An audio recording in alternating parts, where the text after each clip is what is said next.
Apocalipsis capítulo 2.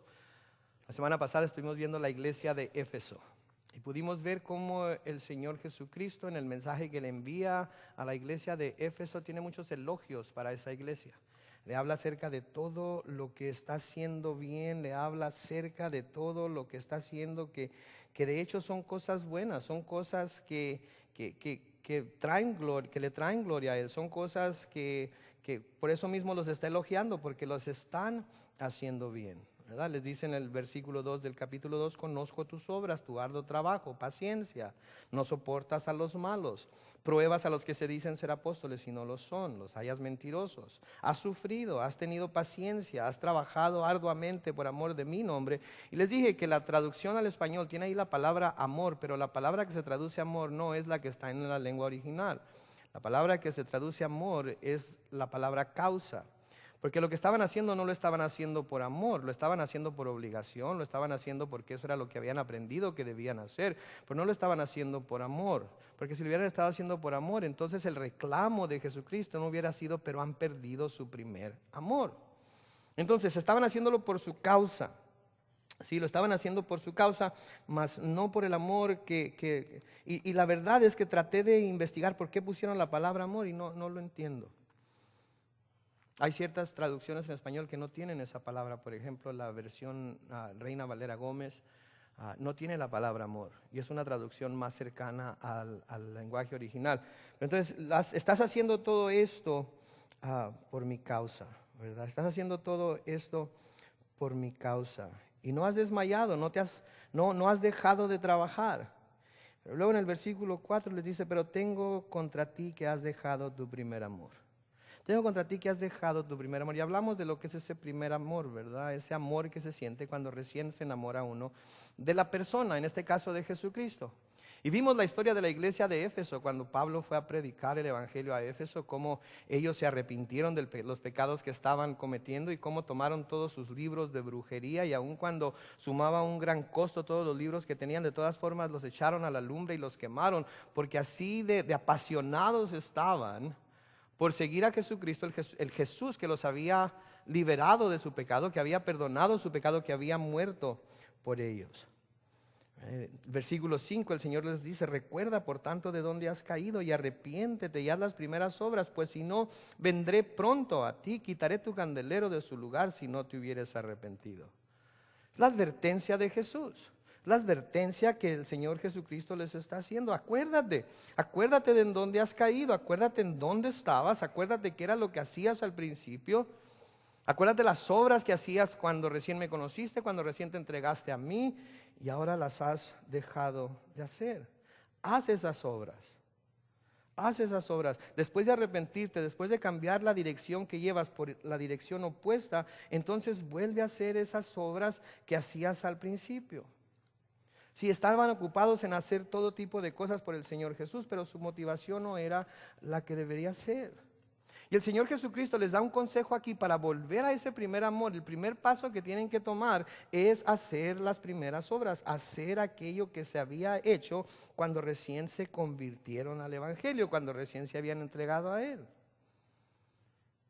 Sí, es un muy buen consejo.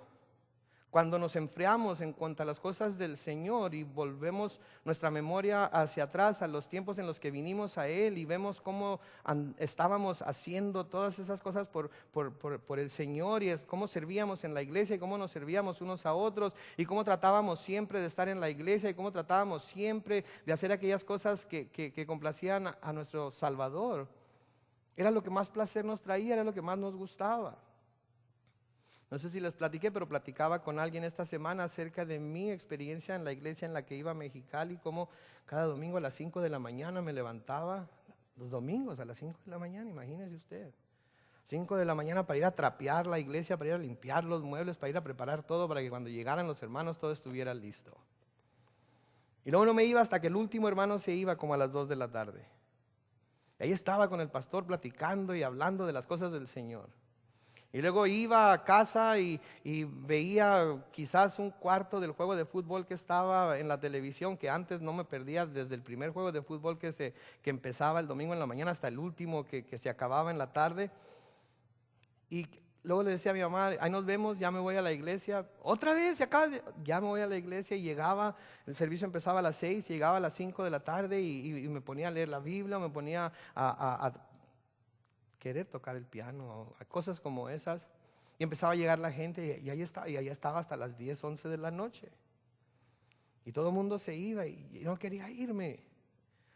Es el primer amor. Hermanos que están casados, ¿se acuerdan cuando andaban de novios con sus esposas? Cómo no querían irse, no querían dejarlas, ¿verdad? Ahí estaban pegados. Salía el suegro y decía, ya son las 9, la visita tiene sueño. Pero ahí estaban pegados a ellas, no se querían ir y parecía como que querían en realidad hacerse uno, ¿verdad? No había espacio ni para el Espíritu Santo, como dicen, ¿verdad? Están pegaditos. Ese es el primer amor, ese es el amor que se siente cuando uno viene a Jesucristo y se entrega completamente y se da cuenta de lo que Él ha hecho por nosotros. ¿Saben qué? Les recomiendo a los que están casados y que quizás su matrimonio se ha empezado a enfriar. Hagan las cosas que hacían al principio. Hagan aquellas cosas que hicieron para enamorarla, para enamorarlo. Hagan aquellas cosas que las y los hacían verse en la mejor luz del mundo. Yo sé que ya sacaron el cobre y ahora está difícil volverlo a guardar. Pero la gracia de Dios es gigantesca, es inmensa. Él puede ayudar a sanar corazones. Él puede ayudar a sanar las heridas más profundas. Y puede haber perdón y reconciliación. Es necesario volver a esas cosas. ¿Sí? Y ¿saben qué? No es porque si volvemos a esas cosas, necesariamente la persona a la que nos estamos dirigiendo va a cambiar su manera de pensar, sino que nuestra manera de verla o verlo a él o a ella es lo que va a cambiar. Si yo les puedo decir por mi experiencia propia, y esto es cierto, y a veces me despierto a medianoche y me despierto pensando en cosas que no deberían ser porque no son justas, porque yo pienso que yo estaba bien y no se me tomó en cuenta o se me hizo sentir como que yo era el equivocado. Y volteo hacia la izquierda y quiero darle una sacudida. ¡Levántate! Quiero hablar contigo ahorita mismo. Pero luego la veo y me acuerdo de la luna de miel. Y la veo tan hermosa otra vez. Especialmente cuando está ahí dormidita.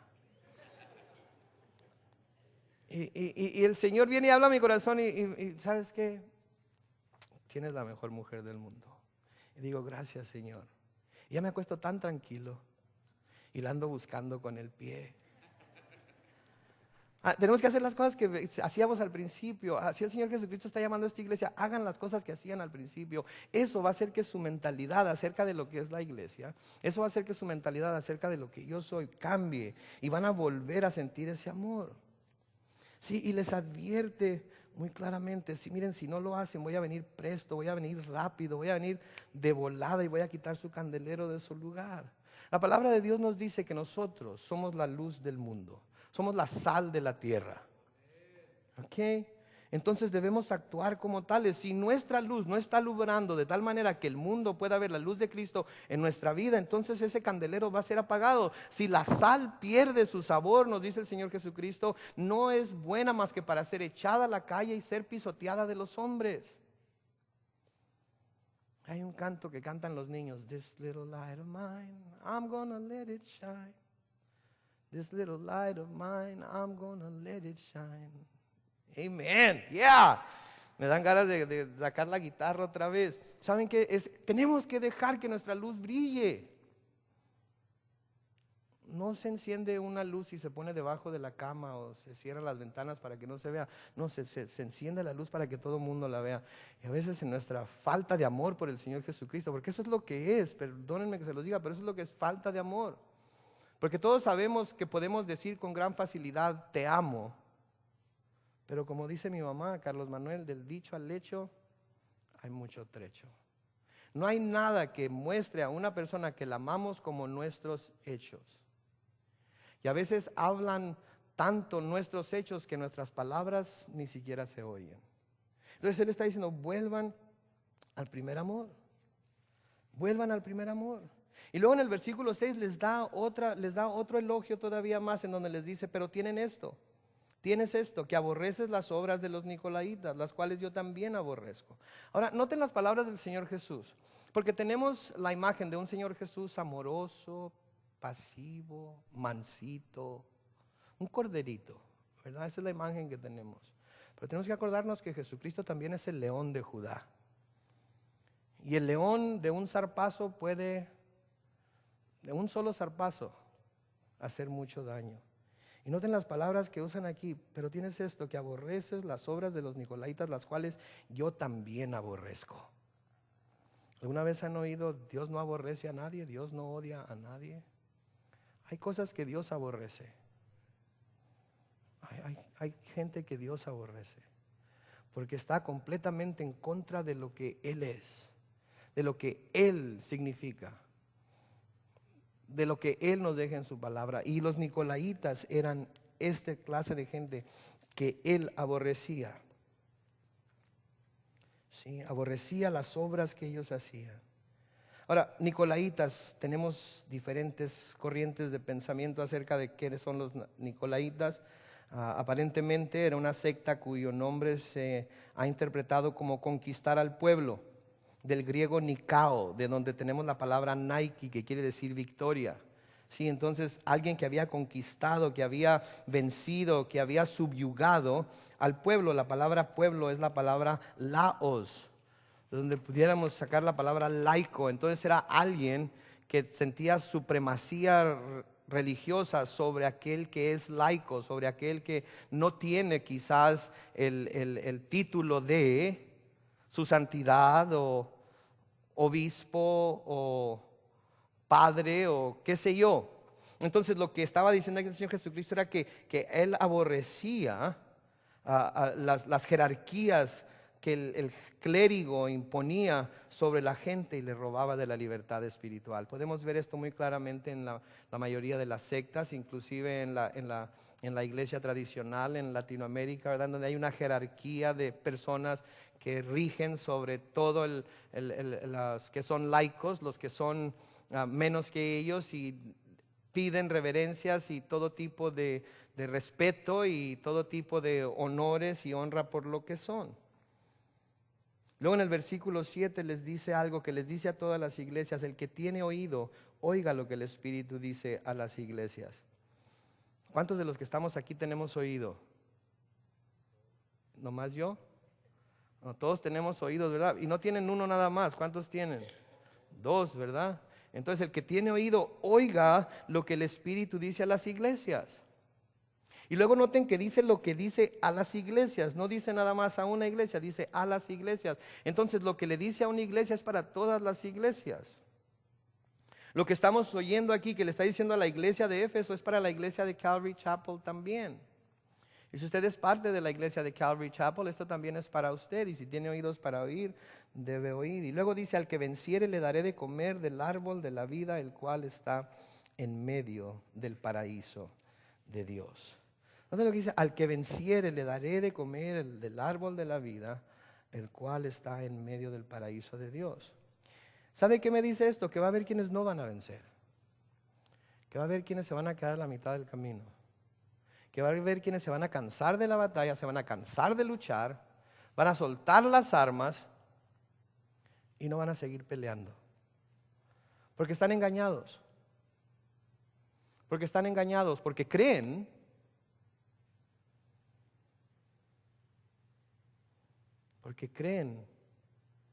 que el hombre no tiene nada que poner de su parte para mantenerse firme en los caminos del Señor. Y eso es una gran mentira. Eso es lo que Satanás quiere que todo el mundo piense. El hombre no tiene que poner nada de su parte para alcanzar salvación. Absolutamente nada. No hay nada que el hombre pueda hacer para salvarse. Pero el hombre tiene que esforzarse por entrar por la puerta estrecha. El hombre tiene que esforzarse por mantenerse en el medio del camino estrecho que lleva a la salvación, que lleva a la vida eterna. Y va a haber muchos que se van a quedar en el camino porque se van a cansar de hacer las buenas obras que el Señor Jesucristo ha preparado de antemano para que anduviésemos en ellas. Se van a cansar, van a dejar el primer amor, lo van a dejar y se van a enfriar tanto que no van a poder volver a Él aunque quieran. Espero que no haya nadie aquí que le quede esa descripción. ¿Cómo vamos a vencer? ¿Cómo va a vencer aquel del cual está hablando aquí, al que le va a dar de comer del árbol de la vida? Primera de Juan, en capítulo 5, comenzando con el versículo 1, dice lo siguiente: todo aquel que cree que Jesús es el Cristo es nacido de Dios, y todo aquel que ama al que engendró, ama también al que ha sido engendrado por Él. En otras palabras, a Dios el Padre y a Dios el Hijo. En esto conocemos que amamos a los hijos de Dios, cuando amamos a Dios y guardamos sus mandamientos. En esto conocemos que amamos a los hijos de Dios, cuando amamos a Dios y guardamos sus mandamientos. El hecho de guardar sus mandamientos, los hechos que nosotros hacemos, demuestran a Dios que le amamos a Él y amamos al Hijo, a quien Él engendró. Versículo 3. Pues este es el amor de Dios, que guardemos sus mandamientos, y sus mandamientos no son gravosos, porque todo lo que es nacido de Dios vence al mundo. Y esta es la victoria que ha vencido al mundo. ¿Qué es? Nuestra fe. Nuestra fe es la que vence al mundo. Nuestra fe entonces es la que nos va a ayudar a ser vencedores, y la que nos va a ayudar a llegar hasta el fin, y la que nos va a ayudar a ser estos que vamos a vencer y los cuales vamos a participar del árbol de la vida. Versículo 5 de Primera de Juan 5 dice: ¿quién es el que vence al mundo sino el que cree que Jesús es el Hijo de Dios? Este es Jesucristo, que vino mediante agua y sangre, no mediante agua solamente, sino mediante agua y sangre, y el Espíritu es el que da testimonio, porque el Espíritu es la verdad. Entonces, ¿cómo vamos a vencer? Manteniéndonos firmes en la fe. No diciendo yo creo, sino ejerciendo esa fe, probando que creemos por medio de la manera en la que vivimos. Porque solamente así el mundo va a ver nuestras buenas obras al hacer brillar nuestra luz, y van a glorificar a nuestro Padre que está en los cielos. Nuestra fe es la que vence al mundo. En Apocalipsis capítulo 12 y el versículo 11 se nos dice la otra manera en la que vencemos. Apocalipsis 12:11 dice: y ellos le han vencido, noten, por medio de la sangre del Cordero y de la palabra del testimonio de ellos, y menospreciaron sus vidas hasta la muerte. ¿Cómo vencieron? Vencieron por medio de la sangre del Cordero. La sangre del Cordero ha sido aplicada a ellos. Han mostrado su fe, así como los israelitas mostraron su fe en lo que Dios les había dicho al tomar el cordero, degollarlo, tomar la sangre, tomar las ramas de hisopo y ponerlo sobre los dinteles de la puerta. Así estos de los que se está hablando aquí en Apocalipsis han tomado la sangre del cordero, se han cubierto de ella. Y luego, y de la palabra del testimonio de ellos. ¿Cómo fue que vencieron? Por la palabra del testimonio que habían dado. ¿Cómo se puede dar testimonio de Cristo? Por la forma en la que vivimos nuestras vidas. Ese testimonio fue el que les ayudó a obtener la victoria. Pero hay otra cosa todavía. Y menospreciaron sus vidas hasta la muerte. No les importó tener que morir por amor a Cristo. No les importó tener que morir por causa de Cristo. No les importó tener que perder sus propias vidas cuando se trataba de Cristo. Si el Señor Jesucristo nos dice muy claramente que el que quiera ganar su vida en este mundo, ¿qué va a hacer? ¿Qué le va a pasar? La va a perder. Pero el que pierda su vida por causa de Él, ¿qué le va a pasar? La va a ganar. ¿Sabe que los cristianos debemos antes de declararnos vencedores, como mucha gente se declara siempre, somos más que vencedores y todo lo demás, debemos primero morir? Debemos primero darnos como derrotados delante de los ojos de este mundo, pero vernos como victoriosos delante de los ojos de Dios. Porque finalmente Él es el que tiene nuestra victoria. La batalla es de Él, y Él la va a luchar como Él quiere lucharla. Entonces somos vencedores por medio de nuestra fe, somos vencedores por medio de la sangre del Cordero, somos vencedores por medio del testimonio que damos, somos vencedores porque menospreciamos nuestras propias vidas hasta la muerte por causa de Jesús. Y la promesa que se nos da cuando hacemos eso es que vamos a poder comer del árbol de la vida para siempre. No quiere decir que vamos a tener vida eterna, porque el que cree en el Hijo ya tiene vida eterna. sino que vamos a poder disfrutar de este árbol de la vida para siempre. Y podemos ver aquí la promesa llena de gracia de parte del Señor Jesucristo a través de lo que le dice a esta iglesia. Una promesa diseñada para restaurar, para reencender el amor de la iglesia de Éfeso por su Salvador, para que volviera a ser como era cuando comenzó esa iglesia ahí en Éfeso. Completamente entregada a Él, completamente enamorada de Él, completamente dejando todo lo que fuera en contra de lo que Él enseñaba y decía. Ahí es en donde se prueba el amor a Cristo. Bueno, pues sí amo a Cristo, pero no es para tanto.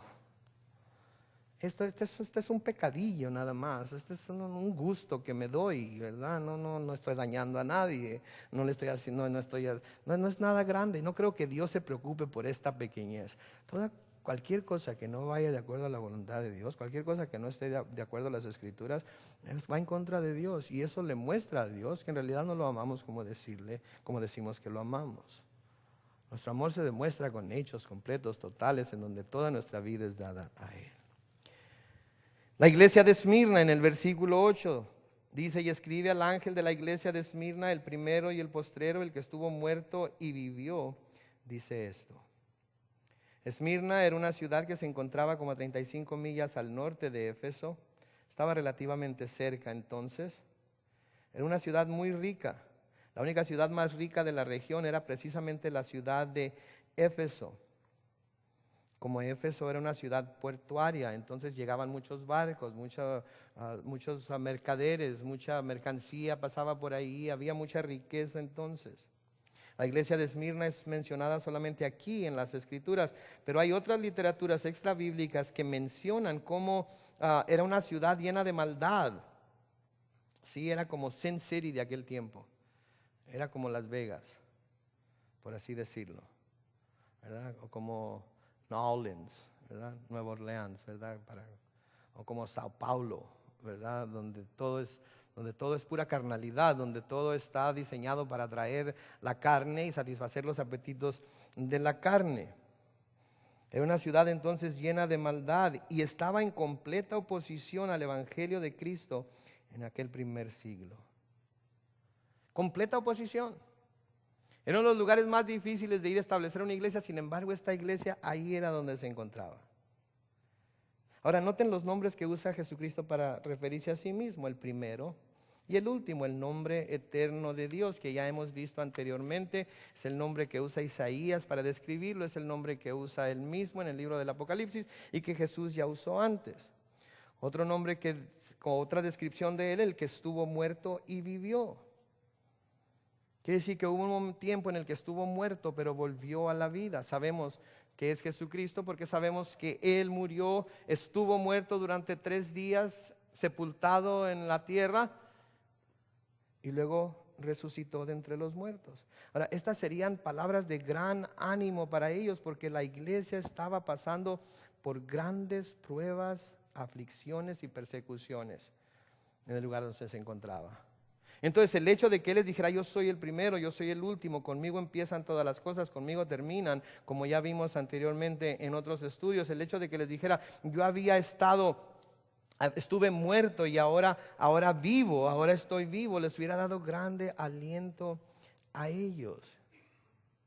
Porque si aquel al que estaban sirviendo y estaban siguiendo había pasado por la muerte y ahora vivía, ellos podían esperar con seguridad lo mismo, ya que algunos iban a tener que morir por su fe en Él, según se nos dice en el versículo 10, en donde nos dice: sé fiel hasta la muerte. Van a tener que morir, algunos iban a tener que morir por el tiempo que iba a pasar en sus vidas, iban a morir de ancianos, pero algunos iban a tener que morir por su fe. Otra nota interesante, la palabra Esmirna quiere decir mirra, que es una planta que se menciona en las Escrituras como algo que se usaba para embalsamar muertos. Si ustedes recuerdan, fue uno de los regalos que le trajeron al Señor Jesucristo, mirra, ¿verdad? Que simbolizaba precisamente eso, que un día iba a morir, que un día iba a entregar su vida. Algo curioso de la mirra, como cualquier perfume costoso, la mirra tiene que ser triturada y molida para que pueda despedir su fragancia.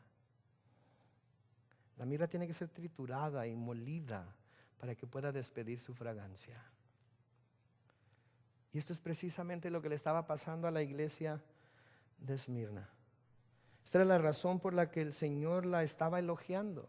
Porque el sufrimiento y la persecución y la tribulación que estaba pasando delante de Dios era como un olor fragante, era como un perfume para Él, porque estaban dispuestos a sufrir lo que estaban sufriendo por amor a Él.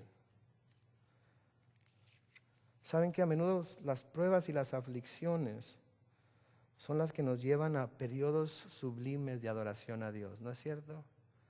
¿Cuántos de nosotros hemos pasado años sin acordarnos de Dios?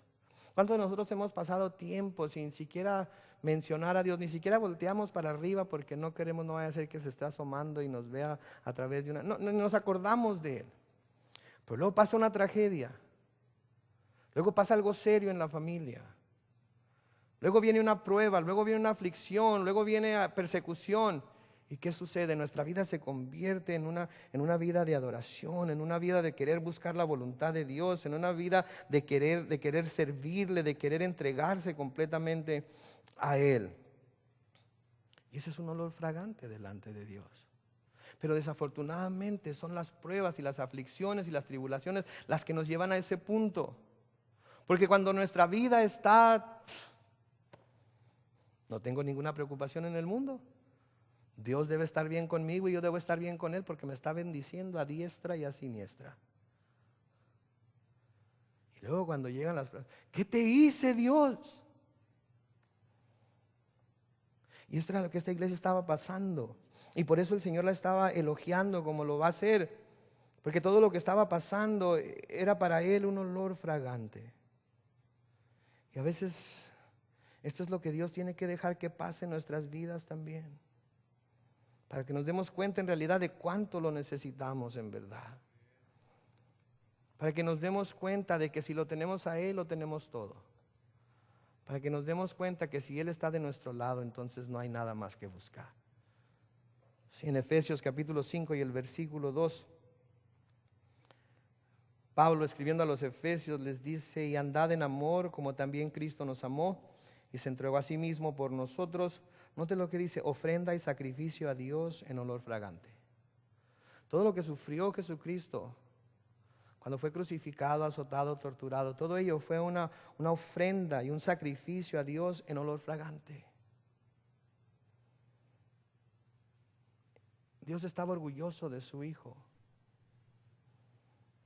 Dios estaba recibiendo la fragancia del sacrificio de Cristo que voluntariamente estaba presentando para salvar a la humanidad que Dios amó tanto. Pablo a los romanos les escribe en Romanos capítulo 12 y el versículo 1: así que, hermanos, os ruego por la misericordia de Dios que presentéis vuestros cuerpos en sacrificio vivo, santo, agradable a Dios, que es vuestro culto racional. Les ruego por la misericordia de Dios, por la misericordia que Dios les ha mostrado, por la salvación que Él les ha traído, por el amor y la gracia que Él ha derramado sobre ustedes. Les ruego, por favor, les suplico que presenten sus cuerpos en sacrificio vivo, santo, agradable a Dios, que es vuestro culto racional. Y a veces escuchamos esto y decimos: sí, amén. Pero cuando se trata de subirse al altar y de morir en realidad a nosotros mismos y de dejar nuestro egoísmo y de vivir para Él y para los demás, el altar no se pone tan cómodo y decidimos bajarnos. Ese es el problema con la ofrenda viva, ¿verdad? Tiene que ser voluntariamente.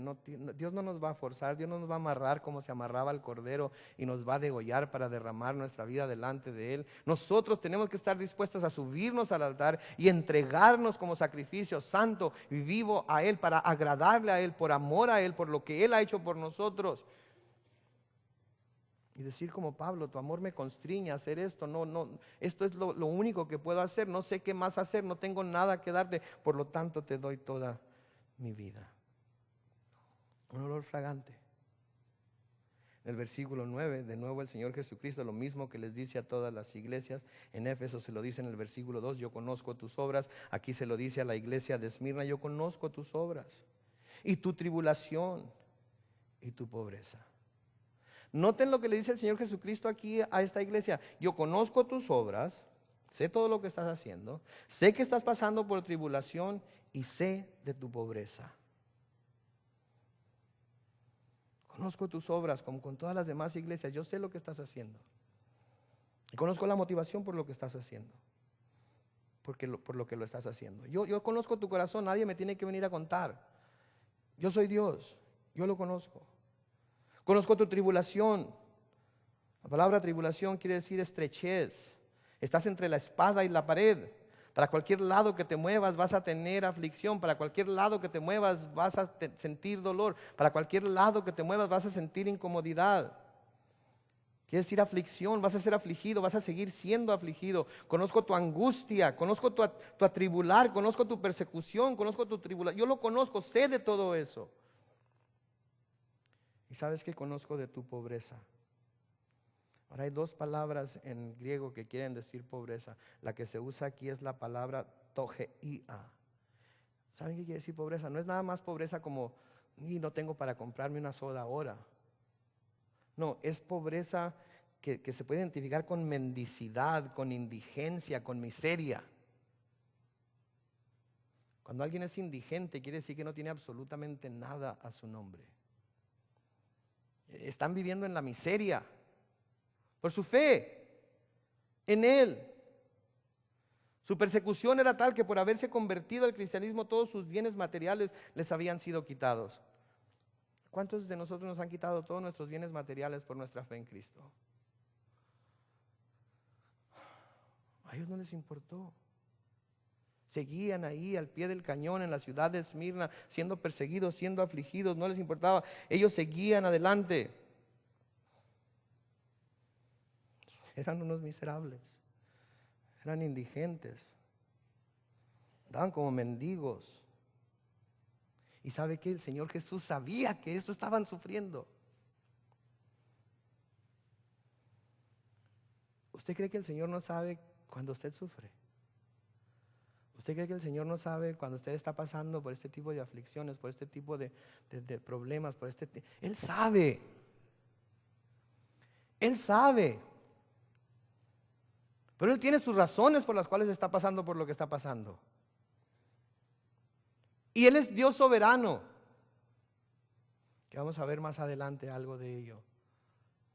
Y quizás Él permita que pase, porque tiene un propósito en ello. Pero luego noten cómo inmediatamente les recuerda que aun cuando desde la perspectiva terrenal son miserables, son pobres, son indigentes, desde la perspectiva celestial dice, son ricos. Yo conozco tus obras y tu tribulación y tu pobreza, pero tú eres rico. Tú eres rico. El apóstol Santiago nos dice en Santiago capítulo 2 y el versículo 5, hermanos míos amados, oíd, ¿no ha elegido Dios a los pobres de este mundo para que sean ricos en fe y herederos del reino que ha prometido? ¿Todos los pobres del mundo? No. Noten el final del versículo. Los que le aman. Los que le aman. Dios ha escogido a estos pobres que han decidido vivir en su pobreza a causa de su fe por amor a Él. Y los ha hecho ricos en fe. Y los ha hecho herederos del reino que prometió. Sin embargo, ¿cuánto nos esforzamos por las riquezas? ¿Cuánto nos esforzamos por tener más aquí en la tierra sin acordarnos que en el cielo tenemos tesoros incontables, tenemos tesoros que no nos podemos imaginar y tenemos tesoros mejor que todo que nadie nos va a poder quitar? Y nos afanamos tanto por los tesoros de aquí de la tierra.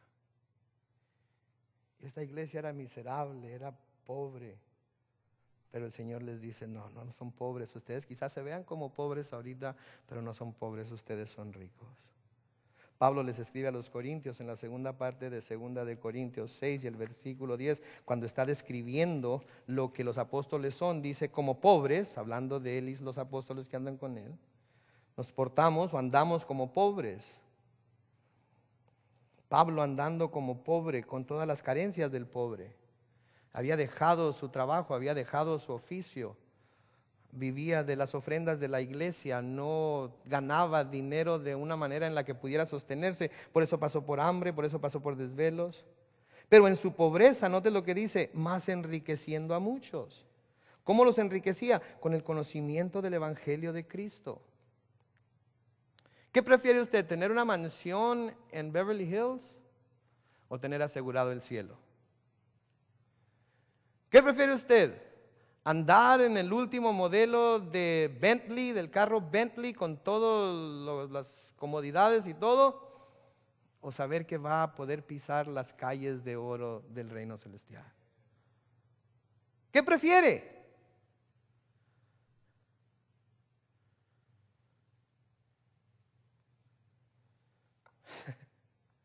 Eres pobre, pero ¿sabes qué? No lo eres.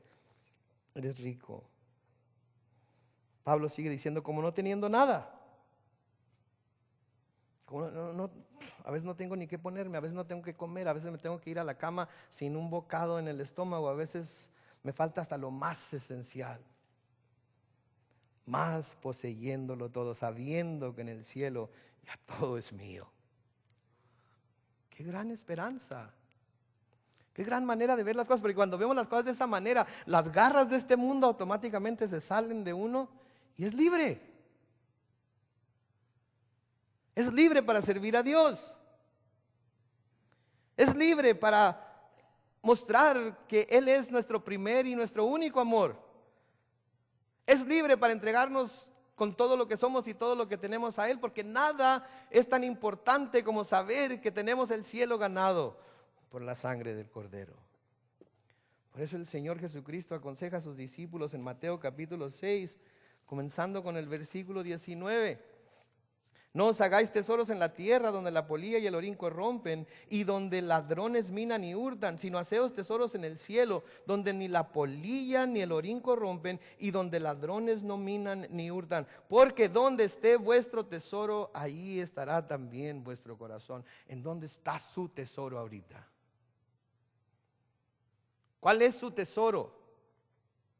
Porque lo que sea su tesoro, ahí es en donde está su corazón. Lo quiera usted admitir o no, lo quiera usted reconocer o no, ahí es donde está su corazón. Y sabe que quizás no sea nada malo, quizás no sea ni siquiera pecado, quizás no sea nada que esté en contra de la voluntad de Dios, pero está en el lugar que solamente Dios debe ocupar. Y cuando hay algo en el lugar que solamente Dios debe ocupar, no estamos bien. Puede ser nuestro cónyuge, pueden ser nuestros padres, pueden ser nuestros hijos, puede ser nuestro trabajo, puede ser nuestras comodidades, puede ser todo lo que esta tierra tiene que ofrecer. Cuando algo está en el lugar que solamente Dios debe ocupar, algo no está bien. Ellos eran pobres ante los ojos del mundo, pero ante los ojos del que verdaderamente importa la opinión, eran ricos. Le sigue diciendo en la segunda parte del versículo 9 de Apocalipsis 2: yo conozco la blasfemia de los que se dicen ser judíos y no lo son, sino sinagogas de Satanás.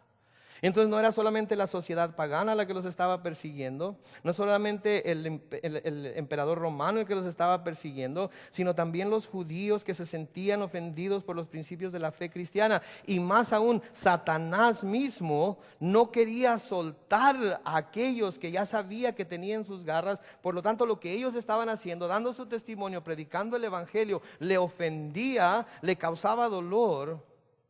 Y estaba por todos los medios posibles buscando desanimarlos para que dejaran de hacer lo que estaban haciendo.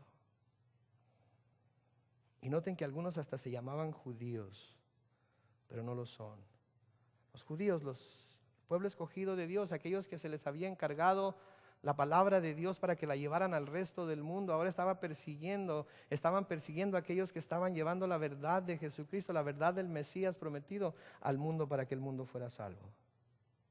Juan el Bautista, hablando a los fariseos y a los saduceos en Mateo 3, los versículos 7 al 9, les dice: al ver él que muchos de los fariseos y los saduceos venían a su bautismo, les decía: generación de víboras, ¿quién os enseñó a huir de la ira venidera? Sed pues frutos dignos de arrepentimiento, y no penséis decir dentro de vosotros mismos: a Abraham tenemos por padre, porque yo os digo que Dios puede levantar hijos a Abraham aún de estas piedras. ¿Sabe que así como los judíos no podían descansar en el hecho de que eran descendientes de Abraham para ser salvos, así nosotros no podemos descansar en el hecho de que nuestros padres fueron cristianos para ser salvos? La fe es algo personal. Yo no puedo decir que soy cristiano porque mi madre fue cristiana toda su vida. Yo tengo que decir que soy cristiano porque yo he llegado a la conclusión de que como pecador necesito a Cristo y su sangre aplicada a mi vida para poder alcanzar salvación. Dios no tiene nietos. Dios solamente tiene hijos. Por eso nos manda su gracia. Y padres de familia, no crean que porque ustedes son cristianos, sus hijos automáticamente lo son. No crean que porque ustedes son salvos y toda la vida les han enseñado la Biblia y las historias de David y Goliat y los coritos, tienen que llevarlos al punto en el cual ellos mismos reconocen que son pecadores y necesitan al Salvador. Y lo tienen que hacer cuanto antes. No dejen que pase otro día. En Romanos 2, 28 y 29, Pablo escribe: pues no es judío el que lo es exteriormente, ni es la circuncisión la que se hace exteriormente en la carne, sino que es judío el que lo es en lo interior, y la circuncisión es la del corazón, en espíritu, no en letra, la alabanza de lo cual no viene de los hombres, sino de Dios. Ese es el judío verdadero. No importa la circuncisión y todos los demás ritos que pudieran tener, no importa que se digan que son hijos de Abraham, no importa que se digan que son ¿saben qué? No todos son judíos. Judío es el que lo es de corazón. El nombre judío viene del nombre Judá, que quiere decir alabanza. Nosotros debemos de alabar al Señor, adorar al Señor. Y luego noten la exhortación en el versículo 10. No temas en nada lo que vas a padecer. Quiero que vea esto, por favor. No temas en nada lo que vas a padecer. ¿Qué les está diciendo el Señor Jesucristo? Oh, no se preocupen.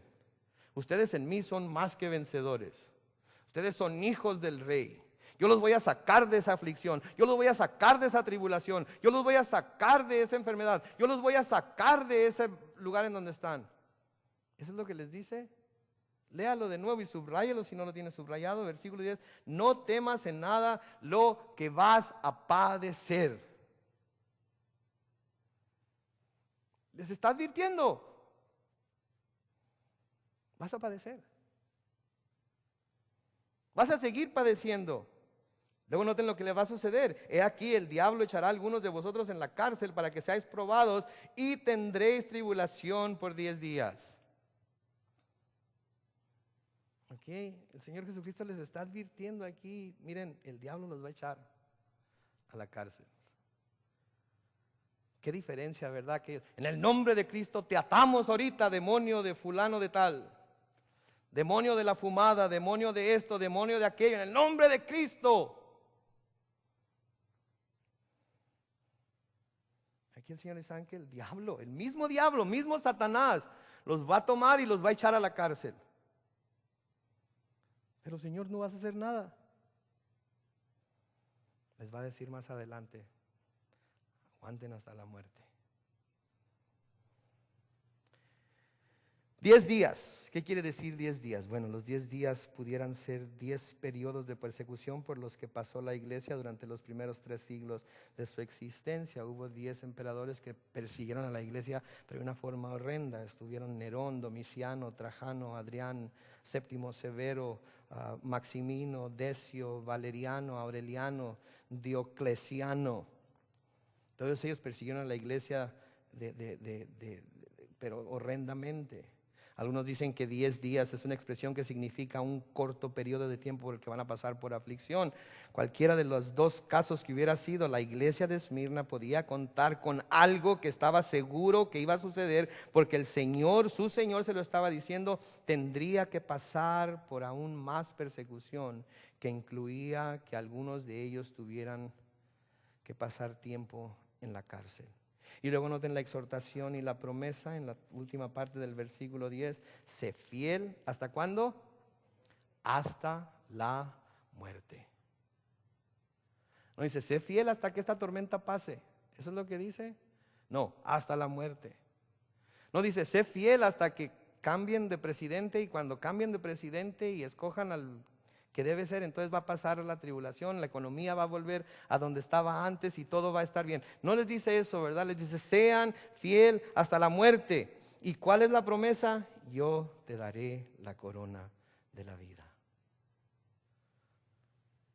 Esta situación de la iglesia de Esmirna nos lleva a reflexionar sobre el asunto del sufrimiento, ¿no es cierto? Porque todos nosotros como creyentes podemos entender cuando alguien impío sufre por su impiedad.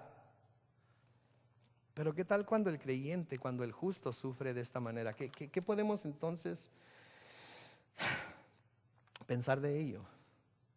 ¿Me dan 5 minutos para no dejar esto para la semana que entra? No más 5 minutos, para que preparen todos los chicharroncitos y todo allá afuera. 5 minutos. La respuesta se encuentra en lo que se llama la doctrina de la soberanía de Dios. La soberanía de Dios. Quiere decir que Dios es soberano.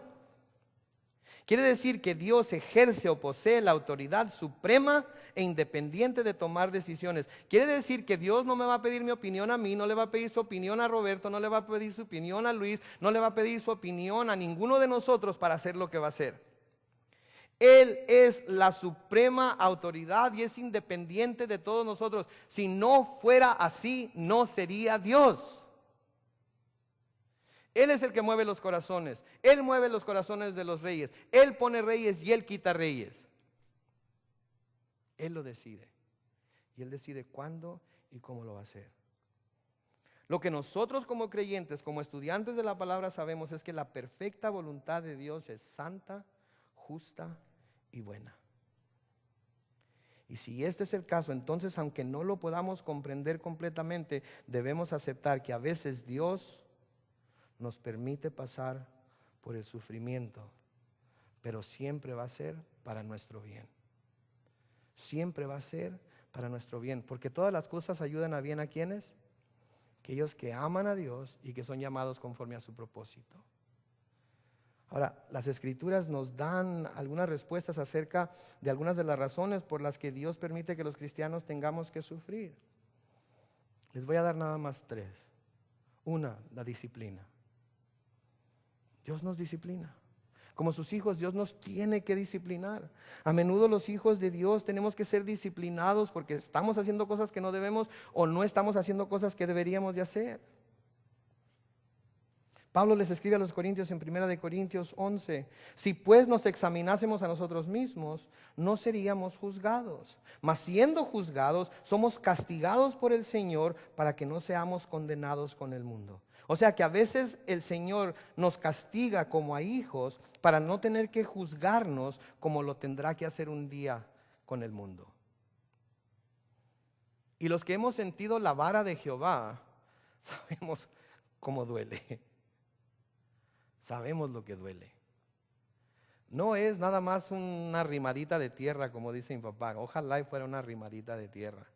Es un desarraigar todo, arrancar todo lo que nos esté estorbando en nuestra relación con Él. Y ¿saben qué? Llueven chispas y hay sangre, pero ¿saben qué? Al final de cuentas es para nuestro bien. Al final de cuentas es para nuestro bien. En Hebreos 12 se nos dice en los versículos 6 al 11: porque el Señor al que ama disciplina y azota a todo el que recibe por hijo. Si soportáis la disciplina, Dios os trata como a hijos, porque ¿qué hijo es aquel a quien el Padre no disciplina? Pero si se os deja sin disciplina, de la cual todos han sido participantes, entonces sois bastardos y no hijos. Son hijos ilegítimos, quieren aparentarse de hijos, quieren colarse como hijos, quieren estar entre los hijos, Pero si no son disciplinados por Dios cuando están haciendo cosas que no le agradan a Él, entonces no eres mi hijo, ¿cómo te voy a disciplinar? Agarre a nalgadas usted al chamaco que se está portando mal con la persona que está en el mercado con usted al pagar. Agárrelo a nalgadas aunque no conozca a la mamá. ¿Qué le va a suceder? Dios entonces al que es hijo lo disciplina, y si no nos disciplina entonces somos bastardos y no hijos. Por otra parte, dice el versículo 9, tuvimos a nuestros padres terrenales que nos disciplinaban y los venerábamos. Los venerábamos porque ¿por qué no obedeceremos mejor al Padre de los Espíritus y viviremos?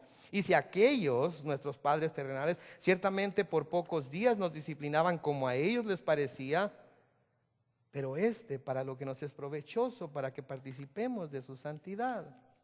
Es verdad que ninguna disciplina al presente parece ser causa de gozo, sino de tristeza, pero después da fruto apacible de justicia a los que en ella han sido ejercitados. La segunda razón por la que tenemos que pasar aflicción es que a veces el sufrimiento nos previene de hacer cosas que no debemos hacer. El sufrimiento nos pone obstáculos para que no vayamos más allá de donde debemos ir. El sufrimiento lo usa Dios para poner delante de nosotros cosas que si no las pones, si no pones obstáculos, vamos a caer. Y Él sabe que vamos a caer. Y si sabe que vamos a caer, sabe también que vamos a tener que sufrir las consecuencias. Y sabe también que las consecuencias no nos van a gustar. Entonces a veces es para prevenir algo. Segunda de Corintios capítulo 12 versículos 7 al 9, Pablo escribe: y para que la grandeza de las revelaciones no me exaltase desmedidamente, me fue dado un aguijón en la carne, un mensajero de Satanás, que me abofeté para que no me enaltezca sobremanera. Pablo sabía que él tenía la tendencia a decir: yo soy el apóstol Pablo, yo soy judío, hebreo de los hebreos, circuncidado al octavo. ¿Se acuerdan? Filipenses 3. Tenía la tendencia a engrandecerse y tuvo esta revelación de Dios. Entonces Dios, para que Pablo no fuera a caer en la soberbia, en el orgullo de sus propios dones espirituales, le dio este aguijón en la carne, este mensajero de Satanás, dice Pablo, que me abofeté para que no me enaltezca sobremanera, respecto a lo cual 3 veces he rogado al Señor que lo quite de mí, y me ha dicho: bástate mi gracia, porque mi poder se perfecciona en la debilidad. Por tanto, de buena gana me gloriaré más bien en mis debilidades, para que repose sobre mí el poder de Dios. Entonces a veces es preventivo. A veces el sufrimiento es para enseñar a sus hijos lecciones que sin ese sufrimiento sus hijos jamás aprenderían. ¿Sabía que Jesús aprendió a ser obediente al Padre por medio de su sufrimiento? Hebreos capítulo 5 versículos 7 al 9 dice: y Cristo en los días de su carne, ofreciendo ruegos y súplicas con gran clamor y lágrimas al que le podía librar de la muerte, fue oído a causa de su temor reverente. ¿Fue oído por Dios? ¿Fue liberado de la muerte? No. Tuvo que morir. Aunque después fue liberado de las garras de la muerte y no murió para siempre, sino que es eterno, pero tuvo que obedecer. Versículo 8: y aunque era hijo, por lo que padeció, aprendió la obediencia, y habiendo sido perfeccionado, vino a ser autor de la eterna salvación para todos los que obedecen. Romanos capítulo 5, los versículos 3 al 5 dice: y no solo esto, sino que también nos gloriamos en las tribulaciones, sabiendo que la tribulación produce paciencia, y la paciencia prueba, y la prueba esperanza, y la esperanza no avergüenza, porque el amor de Dios ha sido derramado en nuestros corazones por el Espíritu Santo que nos fue dado. A veces, ¿sabe que los sufrimientos son dados? Porque los sufrimientos producen en los hijos de Dios un mejor testimonio. Un mejor testimonio. Como Pablo, cuando fueron a orar por él y el Señor Jesucristo le dijo a Ananías que fuera y orara por él, porque Jesús le iba a mostrar todo lo que era necesario que Pablo padeciera por nombre de él.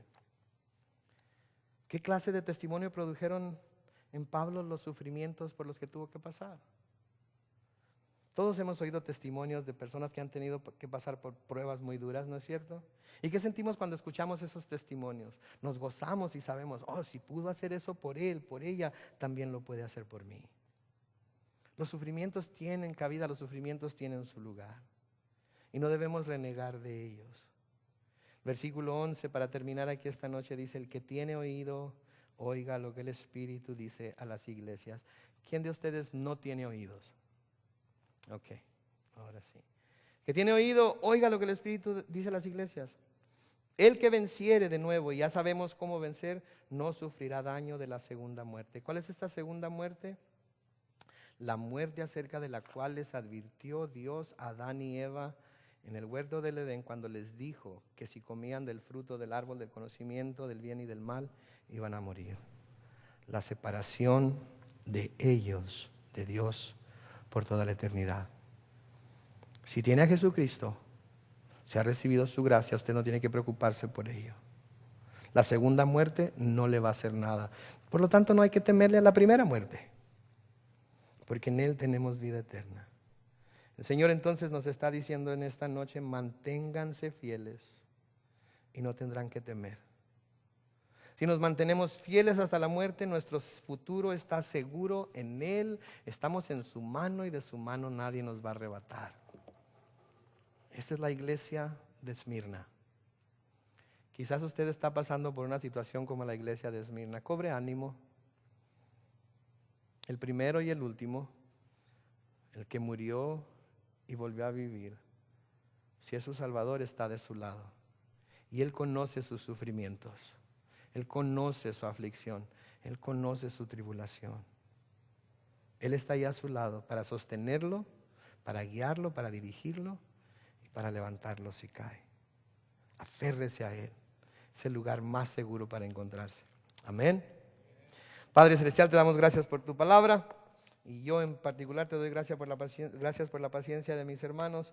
Te pedimos, oh Dios, que esto que hemos escuchado hoy quede en lo más profundo de nuestro corazón. Podamos, Señor, tener esa fidelidad hacia ti que tú provees a través de tu gracia.